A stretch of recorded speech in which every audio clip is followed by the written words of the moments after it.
প্রিয় দর্শক, প্রীতি নিন, শুভেচ্ছা নিন। আজকে আমরা যৌথভাবে কথা বলবো। আজকে আমি কথা বলবো না, মূলত আমি কথা শুনবো আপনাদের সঙ্গে। এই মুহূর্তে আমাদের এই কথা বলবার জন্য উপস্থিত আছেন। নমস্কার, আমি তরুণ ঘোষ। আমার পোস্টার সম্পর্কে খবর করার যে কথাটা আছে, সেই খবরে আসবো। তার আগে আমার দু চারটে কথা আছে। কথাটা হচ্ছে এই যে এই ধরুন 2024-এর আগস্টের পর থেকে, আগস্ট মাসের 5 তারিখের পর থেকে এই একটা মানুষ কিন্তু আওয়ামী লীগের পেছনে দাঁড়িয়েছিল, আজ পর্যন্ত দাঁড়িয়ে আছে। পরে অনেক লোক এসে জড়ো হয়েছে যারা আজকে আমাকে কাউন্টার করে। প্রথম দিকে কিন্তু এদেরকে দেখা যায়নি। এখন তাদের সূত্র বলে, তারা কেউ কেউ বলেন যে সব নতুন নতুন মুখ আপনারা দেখতে পাবেন, তারা এই সমস্ত বলে বেড়ান। কিন্তু আমি আজ পর্যন্ত যা বলেছি, আমি তাদের একটা সারাংশ আপনাদের একটুখানি স্মরণ করে দিতে চাই। কোনটা আমার ভুল হয়েছে বলাটা আপনারা আমায় বলুন। এক, হাসিনাকে ট্রাভেল ডকুমেন্ট দেওয়া হয়েছে, আমি বলেছিলাম। পরে কিন্তু সবাই স্বীকার করেছে, ন্যাশনাল মিডিয়া, ইন্টারন্যাশনাল মিডিয়া সবাই স্বীকার করেছে যে শেখ হাসিনাকে ট্রাভেল ডকুমেন্ট দেওয়া হয়েছে। প্রথম নিউজ কিন্তু আমি ব্রেক করেছিলাম। দ্বিতীয় নিউজ যেটা ব্রেক করেছিলাম সেটা হচ্ছে সর্বদলীয় বৈঠক ডেকে হাসিনাকে ভারতে রাখার পক্ষে ভারত সায় দিয়েছিল, সিদ্ধান্ত নিয়েছিল। সেটাও পরে ন্যাশনাল ইন্টারন্যাশনাল মিডিয়া কিন্তু পরে স্বীকার করে। এই খবর কিন্তু প্রথম আমি দিয়েছিলাম, অন্য কেউ কিন্তু কোনো সূত্র তাদের দেয়নি। নাম্বার 3, তুলসী গ্যাবার্ডের সঙ্গে যে বৈঠক, এই বৈঠকের খবর কিন্তু এই বান্দা, এই মিয়া প্রথম আপনাদের দিয়েছিল, যে তখন কিন্তু কেউ সমর্থন করেনি এবং নানা রকম গুজববাজ বলেছে, পরে কিন্তু প্রতিষ্ঠিত হয়েছে। ভিসা বন্ধ হতে পারে, আমি বলেছিলাম কোনোদিনই ভিসা বন্ধ হবে না।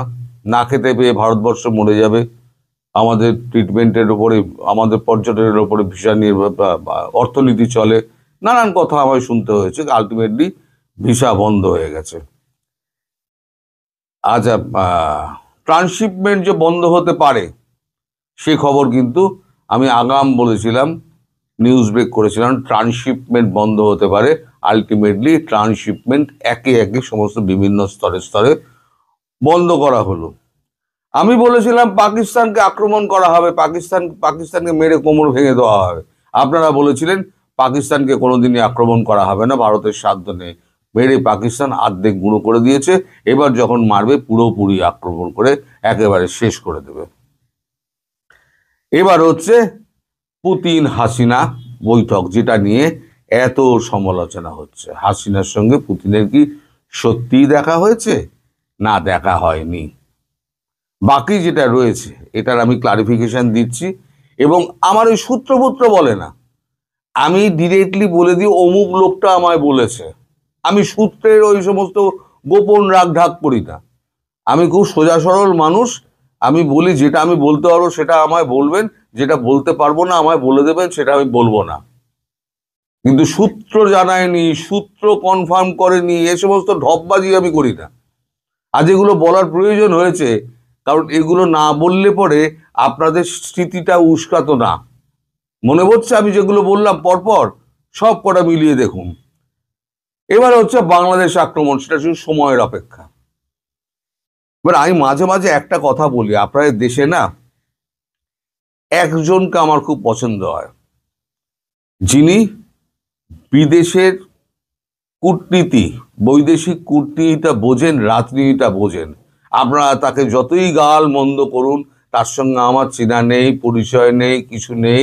তিনি একটা খবর কিন্তু করেছেন যে এটা সত্যি কি মিথ্যে, সে অন্য টাইটেল দিয়ে করেছেন। তিনি হচ্ছেন গোলাম মওলা রনি, তিনি কিন্তু করেছেন। এবং তার খবরের কিন্তু ভিত্তি আছে। উনি কিন্তু এটাকে অস্বীকারও করেননি, আবার স্বীকারও করেননি। অস্বীকার কিন্তু কেউ করছে না, কিন্তু বলছে আমাদের সূত্র জানায়নি। যখন সূত্র জানাবে তখন সবাই যখন বলতে লেগে যায় তখন বলবে আমার সূত্র জানায়নি। আজকে আমি যেটা বলছি সেটা হচ্ছে আমাদের বিদেশ সচিব বিক্রম মিস্ত্রির সঙ্গে আমার বহুদিনের আলাপ। গতকালকে আমি বিক্রমকে ফোন করেছিলাম, বিক্রমকে ফোন করে বলেছিলাম দেখুন আপনি যেটা পারবেন, যেটা আমি বলতে পারবো সেটা আপনি বলবেন, যেটা বলতে পারবো না সেটা আপনি বলে দেবেন, সেটা আমি বলবো না। কিন্তু আমি আপনার মুখ থেকে শুনতে চাই যে এই শেখ হাসিনার বৈঠক পুতিনের সঙ্গে এইটার নির্যাসটা কি। তিনি আমায় যা যা বলেছেন অফিসিয়ালি আমি আপনার ভারতবর্ষের পক্ষ থেকে এটা জানাচ্ছি, অফিসিয়ালি, যেটা যদি এদিক ওদিক হয় তাহলে ভারতবর্ষের যারা মন্ত্রী আছেন, যারা আমলা আছেন, বিশেষ করে যার নাম করে আমি বলছি বিদেশ সচিব বিক্রম মিস্ত্রি, তিনি আমার গলা টিপে ধরবেন। কারণ আমার ভিডিও সর্বত্র দেখা হয় এবং মনিটর করা হয়। এখন ব্যাপার হচ্ছে এবার কতগুলো মানে এই বৈঠকের আগে প্রিভিয়াসলি কি কি হয়েছে আপনারা শুনুন একে একে। আমি আপনাদের বলে যাচ্ছি প্রিভিয়াসলি কি কি হয়েছে। নভেম্বর মাসে 3 নভেম্বর থেকে 7 নভেম্বর কয়েকজন রাশিয়ার মস্কোতে ভিজিট করেন। তাদের মধ্যে কে আছেন জানেন? তাদের মধ্যে আছেন পুতুল, সাইমা ওয়াজেদ পুতুল, মোহাম্মদ আরাফত তার সঙ্গে গেছিলেন, আর গেছিলেন 3 জন ইন্ডিয়ান ডিপ্লোম্যাট, আর একজন সাংবাদিক গেছিলেন, তার নাম হচ্ছে তপন আনন্দ। এনারা মস্কোতে গিয়ে পুতুল এবং এই টিমটা পুতিনের বিদেশ সচিবের সঙ্গে কথা বলেন এবং পুরো ব্যাপারটাকে জেনে আসেন। এইবার পুতিন এসছেন কবে? 4 তারিখে। এবার আসুন 2 তারিখের ঘটনা। 2 ডিসেম্বর সাইমা ওয়াজেদ পুতুল ডিফেন্স সেক্রেটারি, আমাদের ডিফেন্স সেক্রেটারি এবং আমাদের ডিফেন্স মিনিস্টার ডক্টর জয়শঙ্কর, এই 3 জন গিয়েছিলেন শেখ হাসিনার সঙ্গে দেখা করতে। এই জন্য দেখা করতে, তাকে ব্রিফ করতে যে পুতুল যেটা ওখান থেকে শুনে এসছে আর জয়শঙ্করজি যেটা জানেন যে কি ব্যাপারে কথা হতে পারে, কারণ আমাদের ব্যাকডোর চ্যানেলে অনেক কথাই হয়, এগুলো আমরা জানি। মানে জয়শঙ্করজির কথা বলছি, তারা বলেন এটা আমরা জানি। তারা পুরোটা ব্রিফ করে দেন যে এই ব্যাপারে কথা হতে পারে, আপনি এর মতো করে তৈরি করে রাখুন। যেটা হয় সাধারণতভাবে হয়, মানে যারা রাষ্ট্রনেতা থাকে তাদেরকে আগে থেকে ব্রিফ করে দেওয়া হয় যে এই বলতে হবে, এই ব্যাপারে আলোচনা আছে, মিনিস্ট্রিকে দেওয়া হয়, সেই মিনিস্ট্রির উপরে তিনি কথা বলবেন। এগুলো প্রধানমন্ত্রী শেখ হাসিনা ভালো মতো জানেন, ফলে তার পক্ষে অসুবিধাজনক কিছু নেই।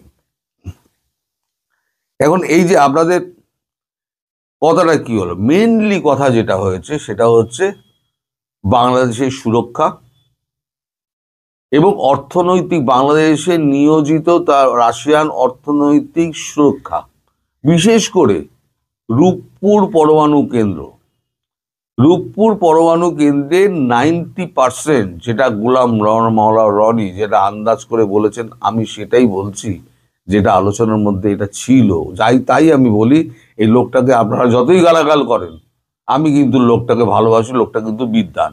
আর যাই হোক, লোকটা কিন্তু বুদ্ধিমান এবং বিবেচক মানুষ। যাই হোক, আমি তার খ্যাতি করতে বসিনি, কারণ তাকে আমি চিনি না, তার সঙ্গে আমার কোনো যোগাযোগ নেই। কিন্তু আমি উপমা দিচ্ছি, বোঝেন যিনি, তিনি কিন্তু বোঝেন, ওই ফালতু ফাঁকা আওয়াজ মারেন না।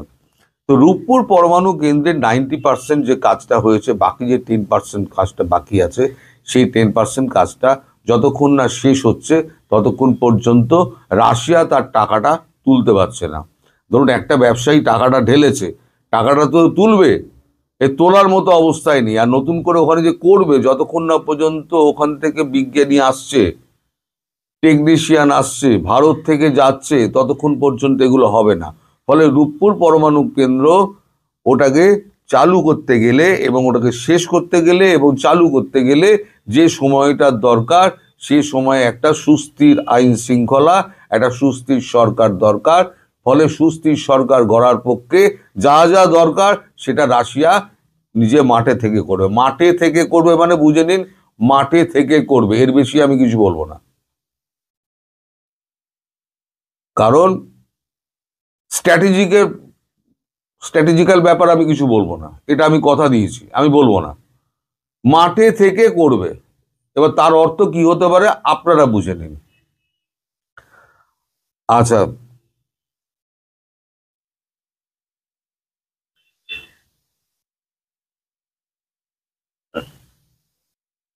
আনঅফিসিয়ালি আমি আপনাদের বলতে পারি, আনঅফিসিয়ালি বলতে পারি, সেটা হচ্ছে যে স্ট্র্যাটেজির একটা অংশ, যেটা আমি বলবো সেটা হচ্ছে যে আমাদের যখন পাকিস্তান যখন ভারত যুদ্ধ হয়, সেই সময়তে যা করেছিল ভারতীয় সেনাবাহিনী করেছিল এবং ভারতীয় এয়ারফোর্স করেছিল।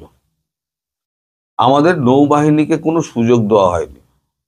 ফলে নৌবাহিনীর পক্ষ থেকে সরকারের কাছে, বিশেষ করে রাজনাথ সিং এর কাছে একটা ক্ষোভ জানানো হয়েছিল যে আপনারা তো আমাদেরকে সুযোগই দিলেন না, আমরা তো করাচি বন্দর ঘিরে আমরা বসে রইলাম, সুযোগই পেলাম না। আপনারা তার আগেই সিজফায়ার ঘোষণা করে দিলেন। তখন রাজনাথজি বলেছিলেন এর পরের বারে শুরু করবেন আপনারা।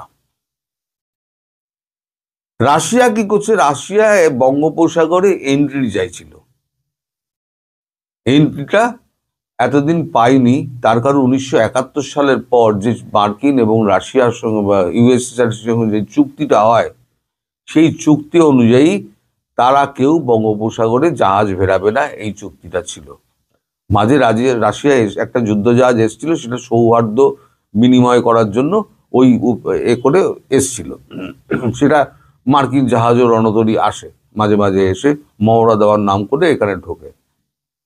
কিন্তু অফিসিয়ালি যখন ভারতবর্ষের সঙ্গে যখন তাদের একটা ডিফেন্স ডিল হলো যে একে অন্যের বেস ব্যবহার করবে, সমুদ্র বন্দর ব্যবহার করবে, সমুদ্র পথ ব্যবহার করবে, তাহলে কি হলো যে ভারতবর্ষের যে সমুদ্র পথ বঙ্গোপসাগর, সেই বঙ্গোপসাগরে অবাধ যাতায়াত হয়ে গেল। কার হলো? রাশিয়ার হলো। তা রাশিয়া এখন যেটা করবে, রাশিয়ার নৌবাহিনী দিয়ে পুরো ফ্রিগেট দিয়ে রাশিয়া পুরো চট্টগ্রাম বন্দরটাকে ঘিরে রেখে দেবে। আর ভারতের নৌবাহিনী চলে যাবে কোথায়? যৌথভাবে কাজ করার জন্য ভারতের নৌবাহিনী চলে যাবে সোজা করাচি। এবার করাচি বন্দর ধ্বংস হবে। আগেরবারে 7 দিন ধরে চলেছিল, এবারে ধ্বংসস্তূপ পুরো একেবারে জলের নিচে চলে যাবে, আর গড়া যাবে না। এই যে রাশিয়ান সেনাবাহিনী যে নৌবাহিনী যে এই বন্দরে ভিড়বে এবং বন্দর আক্রমণ করবে, সেটা যখন শেখ হাসিনা যখন শোনেন, তখন উনি বলেন যে আপনারা যে এটা করবেন, তাহলে পরে আমি দেশ চালাবো কি করে? দেশ চালাবো কি করে আমি? তখন পুতিন বলেন আমরা ধ্বংস করে দিচ্ছি, কিন্তু 1 মাসের মধ্যে আপনাকে কথা দিচ্ছি, 1 থেকে 2 মাসের মধ্যে আমরা পুরোপুরি গড়ে দেব আমাদের অর্থে। আপনি সেটা নিয়ে চিন্তা করবেন না, আপনি সরকার নিয়ে চিন্তা করুন, বাকিটুকু আমরা বুঝে নেব। এবার কি করে বুঝবে না বুঝবে সেটা হচ্ছে স্ট্র্যাটেজিক্যাল ব্যাপার, আমি ওর মধ্যে যাব না, আমি জানি। কিন্তু এটা আমার বলার এখতিয়ার নেই, আমাকে বলতে বারণ করা হয়েছে। কিন্তু যেগুলো বলতে বলা হয়েছে আমি কিন্তু নাম করে সেগুলোই বললাম যে এই সূত্র আমায় জানিয়েছে। এবার আপনারা কনফার্ম করে নিতে পারেন সেই সূত্র সত্যি জানিয়েছে কিনা, আর তিনি আমায় রিজয়েন্ডার পাঠাচ্ছেন কিনা। আমার ভিডিও প্রকাশ হওয়ার পর ভারত সরকারই খোদ রিজয়েন্ডার পাঠিয়ে দেবে যদি আমি ভুল বলে থাকি। কারণ এখানে ভাষার ব্যবধানটা কোনো ব্যাপার না, সব গুগল ট্রান্সলেটার বসানো আছে, হিন্দিতে আর ইংরেজিতে, সর্বত্র সব কটা মনিটর করা। আপনি একটা ভারতবর্ষের বিরুদ্ধে বাংলাদেশের একটা চ্যানেল ভারতবর্ষের কাশ্মীর নিয়ে একটা কথা বলুন, টেস্ট করার জন্য একটা নতুন চ্যানেল খুলে আপনি কাশ্মীর নিয়ে কথা বলে দেখুন, আপনার চ্যানেল 7 দিনের মধ্যে যদি অফ হয়ে না যায়, ব্ল্যাকআউট যদি না হয়ে যায়, আমার নামে কুত্তা বসে দেবেন। বুঝতে পেরেছেন? কারণ বাংলা ভাষা তারা যদি বোঝে, আমারটাও বুঝবে। যাই হোক, তো আরো এই সমস্ত বিষয়, স্ট্র্যাটেজিক্যাল বিষয় নিয়ে শেখ হাসিনার সঙ্গে পুতিনের অনেক কথাবার্তা হয়েছে। এবারে আপনারা প্রসঙ্গ তুলতে পারেন যে সাইমা ওয়াজেদ পুতুল কেন? আমি কিন্তু দীর্ঘদিন ধরে একটা কথা আপনাদের বলে যাচ্ছি যে ভারতবর্ষ বারবার বলছে আপনি আপনার পরবর্তী প্রজন্মকে রেডি করুন, আপনার পরবর্তী প্রজন্ম যিনি আছেন তাকে রেডি করুন। আপনি কাকে বাঁচবেন সেটা আপনার সিদ্ধান্ত, কিন্তু রেডি করুন। উনি সাইমা ওয়াজেদ পুতুলকে উনি ডেকে নিয়েছেন। তাই পুতুলকে নিয়ে, পুতুলের মধ্যে কিন্তু আমাদের নর্থ ব্লকে কিন্তু প্রচুর ঘোরাফেরা করে, সাউথ ব্লকে ঘোরাফেরা করে, এটা জানবেন। ওনার কিন্তু অবাধ যাতায়াত, মানে ওনাকে সেই অ্যাক্সেসটা দেওয়া হয়েছে। হাসিনার পরিবর্তে ওনাকে সেই অ্যাক্সেসটা দেওয়া হয়েছে। উনি অবাধে কিন্তু শেখ হাসিনার সঙ্গে দেখা করে, মায়ের সঙ্গে দেখা করেন, আবার চলে আসেন। এবার পুতুলকে নিয়ে গিয়ে রাশিয়াতে উপস্থাপন করা হলো। পুতুলকে এই জয়শঙ্কর নিয়ে গিয়ে পুতুলের সামনে সমস্ত কিছু ডিসকাশনটা হলো, যাতে পুতুল ভবিষ্যতে শেখ হাসিনা যখন ক্ষমতা হস্তান্তর করবেন সে তার মেয়ের হাতে, তাহলে তার মেয়ে যাতে সুচারুরূপে ব্যাপারটা সামলাতে পারে এবং ব্যাকগ্রাউন্ডটা তার যদি জানা থাকে, তাহলে চালাতে সুবিধা হবে বলেই তাকে নিয়ে যাওয়া হচ্ছে। এইটাই হচ্ছে আসল ব্যাপার। আর একটা ব্যাপার হচ্ছে, পুতিনের বিদেশ মন্ত্রীর সঙ্গে কথা হয়েছিল, পুতিনের সঙ্গে পুতুলের ডিরেক্টলি কথাবার্তা বলানো, 1 to 1। একটা পরবর্তী রাষ্ট্রপ্রধান যখন পুতুল হবেন, তখন সেই রাষ্ট্রপ্রধানের সঙ্গে আর একটা রাষ্ট্রপ্রধান ভ্লাদিমির পুতিন, তিনি যেন সরাসরি কথা বলতে পারেন, তার জন্য একটা মুখোমুখি সাক্ষাৎ হয়ে রইল। এটাও একটা ক্ষেত্র প্রস্তুত হলো। তো আপনারা যে যারা বলেন না আমার সূত্র বলেনি, আমার সূত্র কনফার্ম করেনি, অমুক করেনি, এবার সূত্রদের বলতে দিন, তাদের বলুন আমার এই ভিডিও কন্ট্রাডিক্ট করুক, যে হ্যাঁ বিদেশ সচিবকে ফোন করুক, এই কথা আমি বলিনি, বলুক তারা। তাই তো অনেক যোগাযোগ আছে, তারাও তো নাকি সাউথ ব্লক নর্থ ব্লকে সব ঘোরাঘুরি করে আমাকে কন্ট্রাডিক্ট করার জন্য। তারা বলুক, তারা তো বড় বড় পজিশনে আছে। তো আমার নমস্য ব্যক্তি, আমি তাদের সম্পর্কে কোনো কিছু বলবো না।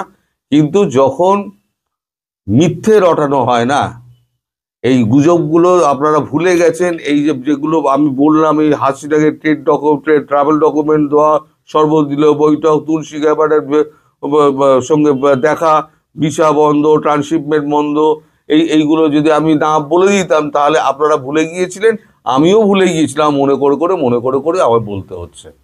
সুতরাং ভিডিও আর বাড়াবো না। শেখ হাসিনার সঙ্গে দেখা হয়েছে এবং সেই ক্ষেত্রে শেখ হাসিনার সঙ্গে এমন কিছু কথাবার্তা হয়েছে, পুতিন, জয়শঙ্কর এবং শেখ হাসিনা তিনজনের সঙ্গে এমন কিছু কথাবার্তা হয়েছে যার ভিত্তিতে, যেটা আমি জানতে পারিনি, আমি যেটা জানতে পারি নাই বলে দিই, জানতে পারিনি, তার ভিত্তিতে গতকালকে জয়শঙ্করজি ওই কথাটা বলেছেন। তিনি যখন মনে করবেন, তিনি পরিস্থিতির শিকার হয়ে এসেছিলেন, তিনি যখন মনে করবেন তখন তিনি যাবেন।